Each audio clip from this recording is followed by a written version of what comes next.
walk by, you make it look easy in here. Okay. All right, everybody. Here at the Evelyn Fire Department, we all know we run the Scott packs. One of the features of the Scott packs that we have that we don't often use is going to be the EBSS system, the Emergency Breathing Support System. It's kind of a newer deal on our packs. We don't necessarily use it all the time. We kind of forget it's even there, except for when it's in our way.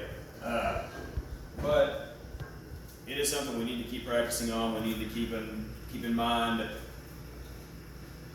it's there, and if we need it, it's going to be one of those low frequency, high risk situations. So this is what it's going to look like. It's on your waist strap of your SCBA pack. You got your double snap pouch. It's going to have a hose pulled up inside, and it's got a male and a female coupling, and we covered with a protective cap. This needs to be added to our morning checks. We need to, instead of just checking our pressures, checking everything else like that, we need to go ahead and check this as well. Just open that up, make sure there's no dust, debris, make sure it's there, make sure, everything else like we do with our SCBA.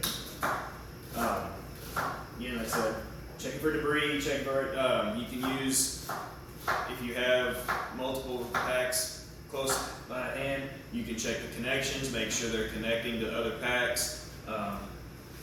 To insert it, to connect, you simply male to female coupling, it'll click right in.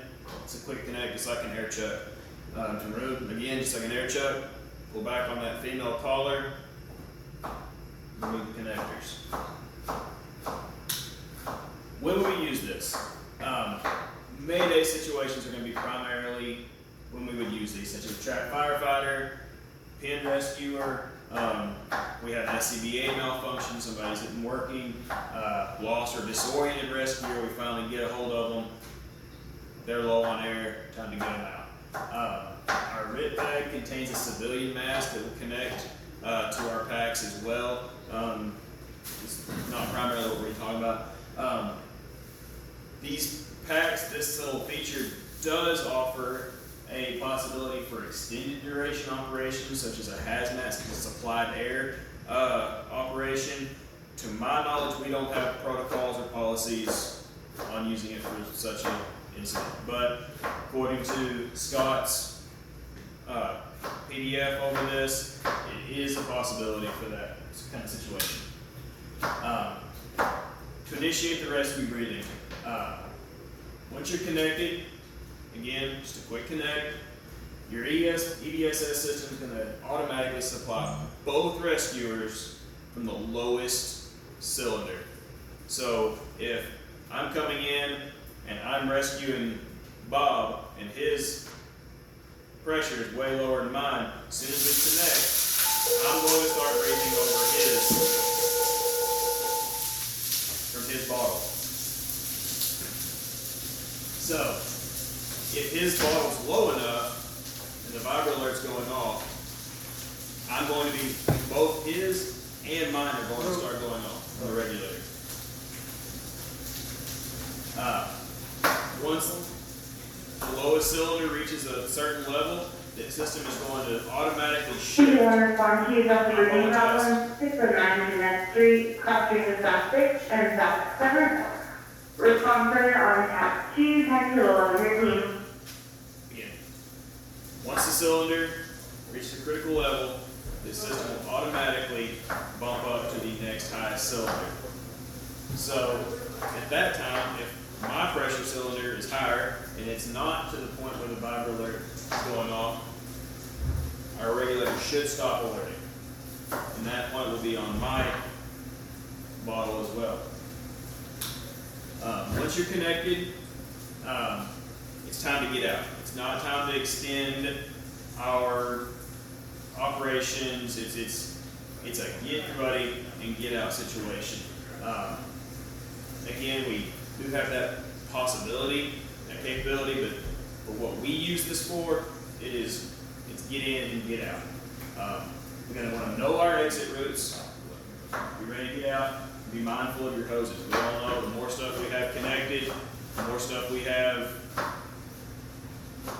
going on in the way, more stuff's gonna be caught up on stuff. You got like Brian Stovall walking through your scene. Alright, so we're terminating our rescue breathing. We've got we've come in, we've got our buddy, we connected, we're getting out. Alright, so once we're out of the hazard zone, we're gonna disconnect that EBSS. Again, pull back on that collar, quick disconnect, just like an air chuck. They're both rescuers are gonna remove their CVSCAs. At that point, it's just common, it's an everyday deal. Relieve it, pull your mask off, inspect your connectors again, both connectors, inspect. We're gonna make sure Oh, my bad, walk right through you, my fault. you also got to say again, watch your hoses, you'll have lieutenants coming through your scene. Alright, so, check all your hoses. Again, once again, check for any dust, debris, damage to your connectors. Replace your dust cap, pull that hose back up, get it back in your pouch, clip it on, and you're ready to go from there. Things to keep in mind. Now, this process is most likely not going to occur in ideal situations. We're going into an emergency. This is not going to be ideal. We've already got somebody hurt, pinned, stuck, disoriented, something's gone wrong.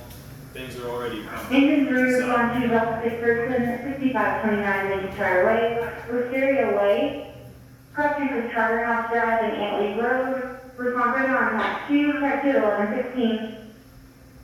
We all know that bunker gloves make finesse actions more difficult, make for fat fingers, hard to get those connections done, so we need to practice that.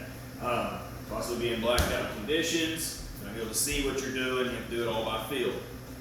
Your SCBA masks make communication more difficult, coordinating your actions, etc. And your adrenaline is going to be pumping.